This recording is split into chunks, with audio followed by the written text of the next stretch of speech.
That's just the way it goes. A word now to the wise. The world was made to change. Each day is a surprise. I'm looking at life through my own eyes. I'm searching for a hero to idolize. Feeling the pain as innocence dies. I'm looking at life my own eyes. I take my heart into battle. Give that freedom battle rattle. Get my independent sign. Declare it on the dotted line. Let Philadelphia freedom ring and patriotic voices sing. Red, white, and blue, never give up. You represent America. Hoping and praying for a brighter day. I listen to my heart and I obey. How can I see it any other way? I'm looking at life through my own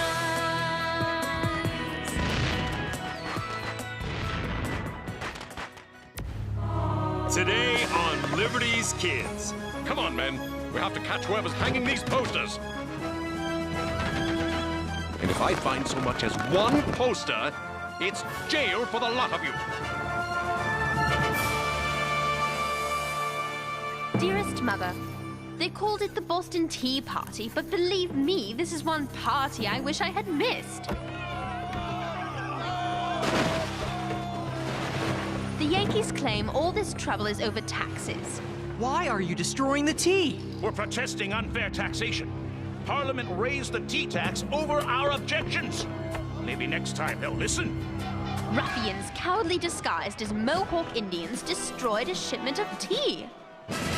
No taxation without representation! Redcoats! Abandon ship! Abandon ship! Sorry, Miss Phillips, but I can't print my story from jail. Let me go! I said let me go!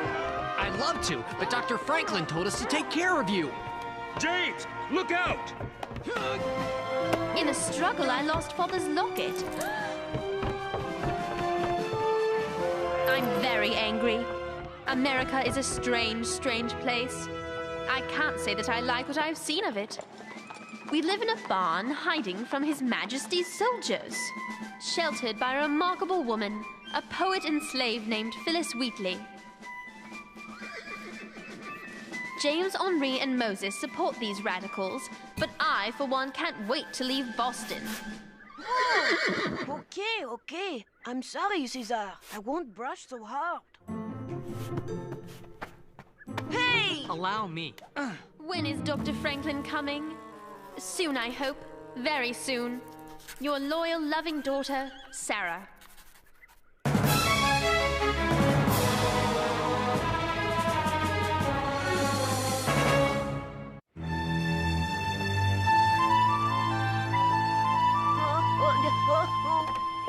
How many do you see, Henri? 1, 2, 3, 4, 5. English, Henri, not French. I'm counting the English. How many are there now? Too many. There mustn't be a soldier left in England. What should we do? What should we do? The British are occupying Boston. I've got to get this to the Gazette right away. Come on, Henri.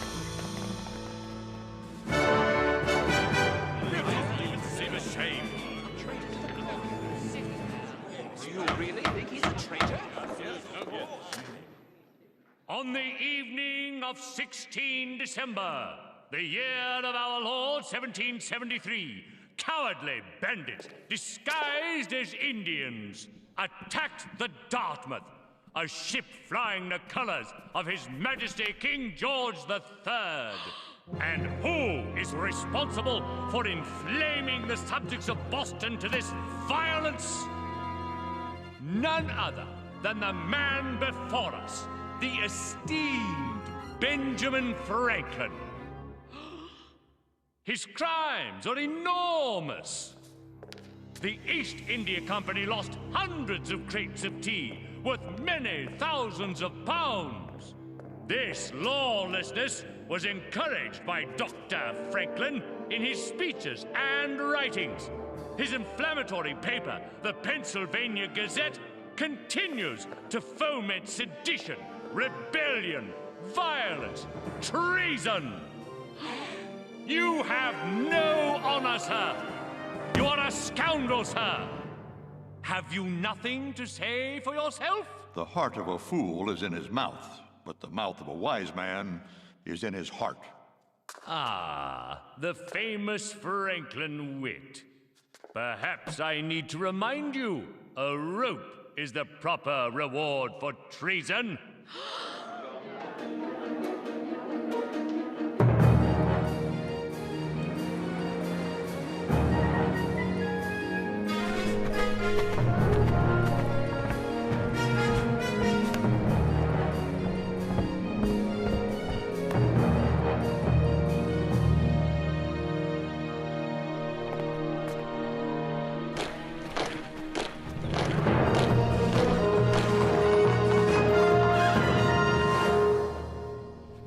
Boston Harbor is closed. Hundreds of new soldiers arrived by ship this morning. The whole city is filled with redcoats! Would you please mind your tongue? Where's my pencil? I have a story to write. This is headline news.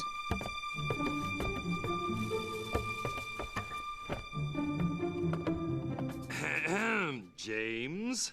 Those filthy redcoats are everywhere. That's right, James. After that long sea voyage, these lovely redcoats could use a good cleaning. This may need some soap and water. Let me help you, Miss Phillips. Fine morning, isn't it? 'Tis you who could use the soap and water in that smart mouth of yours. You're absolutely right. You'll have to forgive my manners. I'm an orphan. I was raised on the streets and sometimes forget my place. Where's that grub we was promised? I'll check on it right away, sir. Why don't you come give me a hand in the kitchen? The kitchen? That's woman's work. Hey! The kitchen! Of course. It would be an honor to help, milady. What are redcoats doing in the barn? It's called quartering. A soldier just knocks on your door anytime, day or night, and moves into your house. We have 5 more upstairs. I can't believe King George would allow that. It was Parliament's doing. They call it the Coercive Acts. The Intolerable Acts would be more like it. This is an outrage. That's right. We have to cook for them, wash their clothes, and they don't have to pay a single shilling. I am outraged too. This spy was too smart. You are the funny one, aren't you? How did you come to be in the colonies? I came here with my parents. Henri was 6 years old when he left France with his parents. They signed an agreement with the ship's captain to work for 7 years in exchange for their passage. 3 weeks into the journey, the plague hit the ship, and half the people on board died, including Henri's parents. The captain made me his cabin boy. He said I had to pay off my family's passage. Oh, I worked all the time, cleaning his room, getting his food, his clothes, hauling buckets of coal. And if I did anything wrong, he threw me in the hold for hours. How dare he? I belonged to him. You mean he made you? A slave. Henri, that's terrible. Thank heaven you're here now. How did you do it?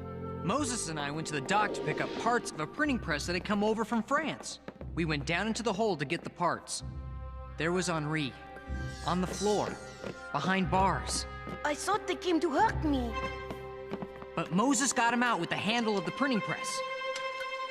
It was amazing. It was just what needed to be done. But how did you get him off the ship? We found the crate of parts, and Moses took the parts out, hid them under straw, and put Henri in instead. We closed the crate and carried it off the ship.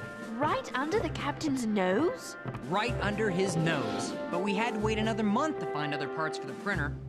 I'm still not sure it was a good trade. Then I wrote to Dr. Franklin and asked to have Henri work in the print shop to pay for his room and board. Dr. Franklin said yes, but then he did something very bad. What? He told me I must learn to read and write French and English. The speaking you have, but the reading we have to work on. See? Work on? It work! Speaking of which, I must get back to my work or it will raise suspicion. Lieutenant Brampton was by here earlier talking about the Tea Party and telling Master Wheatley, if Boston's going to cause trouble, Boston's going to pay the piper. That only makes sense. Whose side are you on? I didn't know there were sides. We're all the king's subjects. Maybe you're a subject, but I'm a citizen. I have rights. Doesn't Phyllis have rights? You know what your problem is, Miss Phillips? You think too much for a girl. And you talk too much for a gentleman. Phyllis, I need a printing press. I've got to get the word out. James, until Moses can fix the wagon, we're stuck here. The city is swarming with soldiers who would like nothing better than to arrest us for your tea party. Take this, James. Tom Maloney published my poems. I can use his press anytime. Mr. Maloney! Tom Maloney? Open up! We're friends of Phyllis Wheatley! There's no one in there. Today's the Sabbath. The Lord's Day. Well, the Lord helps those who help themselves. Remember, Phyllis gave us the key. Ladies first. At last, a sign of manners. Redcoats! We have to work fast.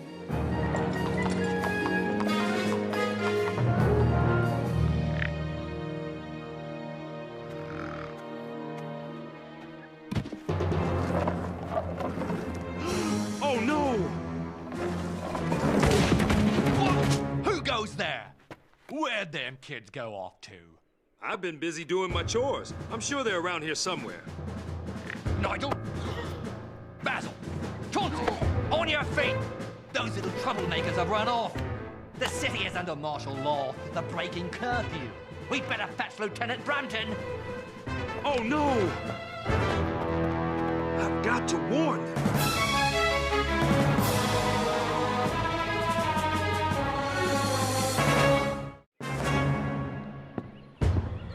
I'll bet they're the same brats who got away during the tea riot.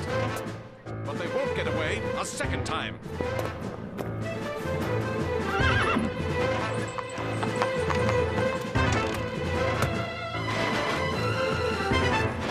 Keep going, Henri.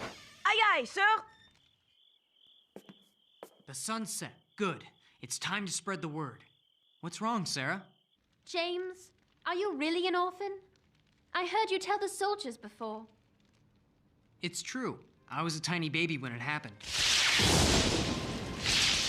Mother and father didn't have one of Dr. Franklin's newfangled lightning rods.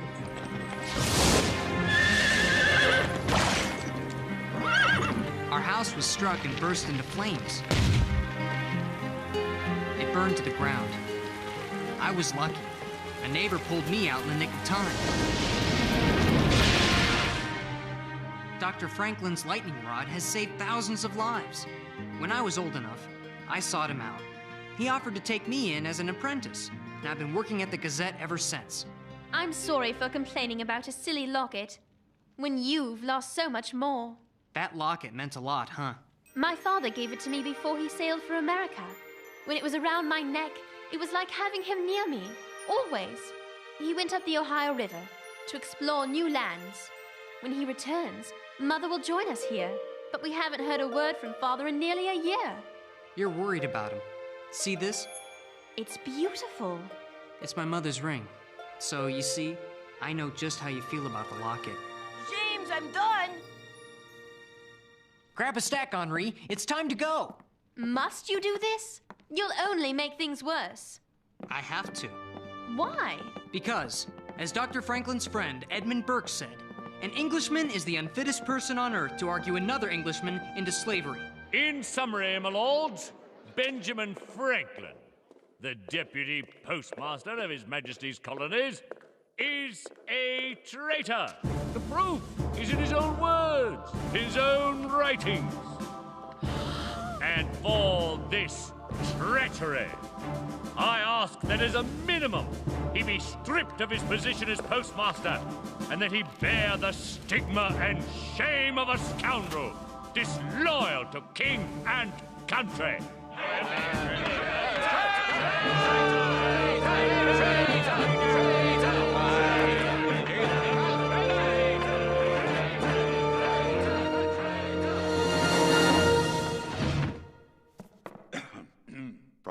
of my heart, I thank Mr. Wedderburn for everything he has said against me.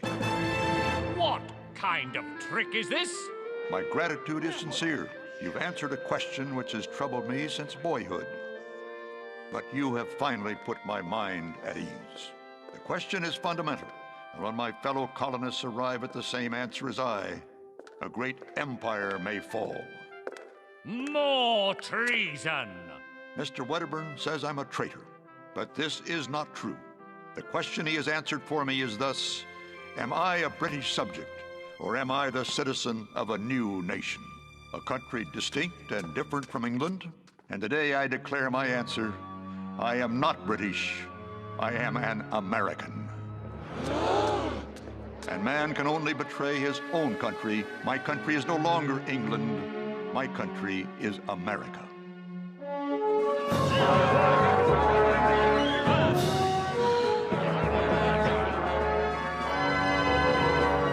Let's put one here. Hey, you! Hold! That's an order! Run!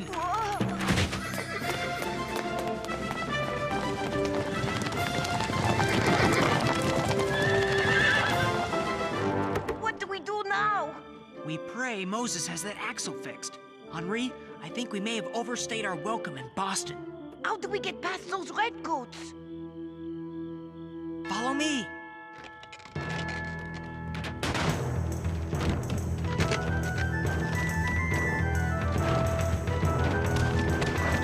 Look out!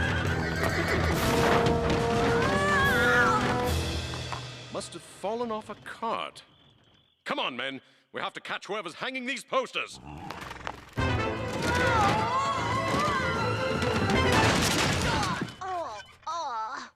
Are you all right, Henri? Which one of you said that? James, Henri, are you all right? Whoa! Quick! We have to get out of here. Too late. Everybody inside.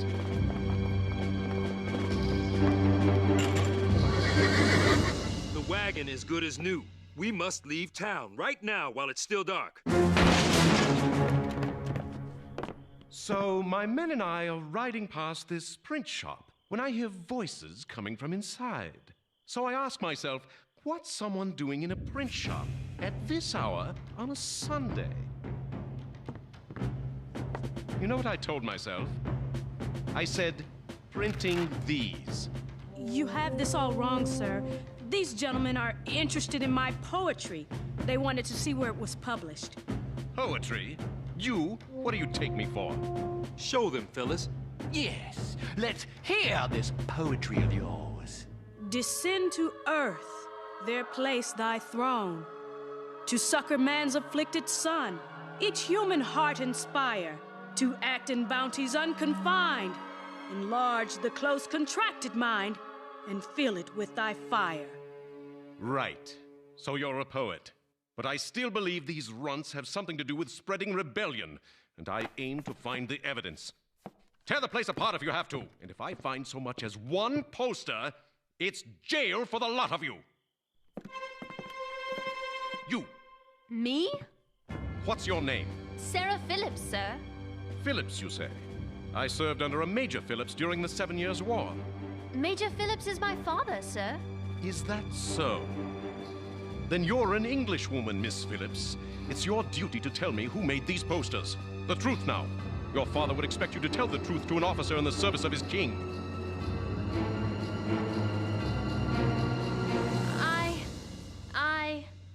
I... Spill it, girl.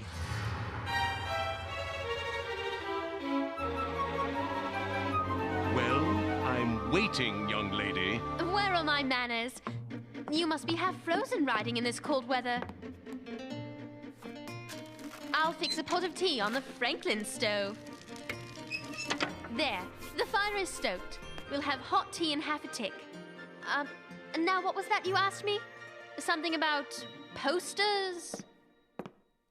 Nothing, Lieutenant. The place is clean. No sign of them signs.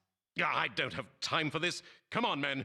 The rabble-rousers are out getting away while we're dilly-dallying with children and poets and tea. to the wagon before they come back. Phyllis, how can we ever thank you? Keep fighting for freedom, that's how. Now be off. I'll keep watch until you're safely gone.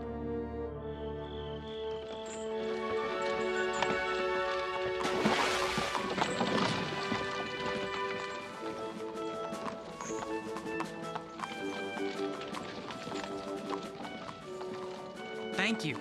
For what? You know. I don't know what you're talking about. Sure you do. You saved our hides. James, I'm very tired and I'm cold.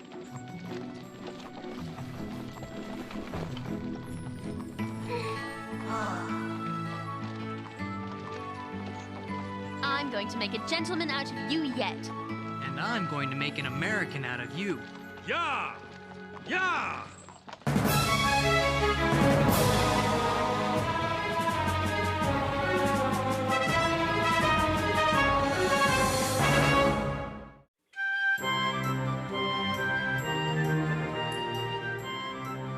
A little more, Moses. Good. That looks great. Dearest Mother, so much has happened, I hardly know where to begin. Your latest letter brought the shocking news from London. It's terrible that Dr. Franklin has lost his position as postmaster. But praise the Lord he didn't end up in jail. Or worse. James, cut out that racket. A little more, Moses. Good. Would you please stop that noise? I'm trying to concentrate. Go ahead, James. It's finished. Sarah? What is it? The boys have a little something for you. For me? A thank you for saving us. Here. For me? Moses made it. It was my idea. It's beautiful. You like it? I love it. But where in the world did you get the gold? Are you sure you like it? Your ring. It's the greatest gift I've ever received.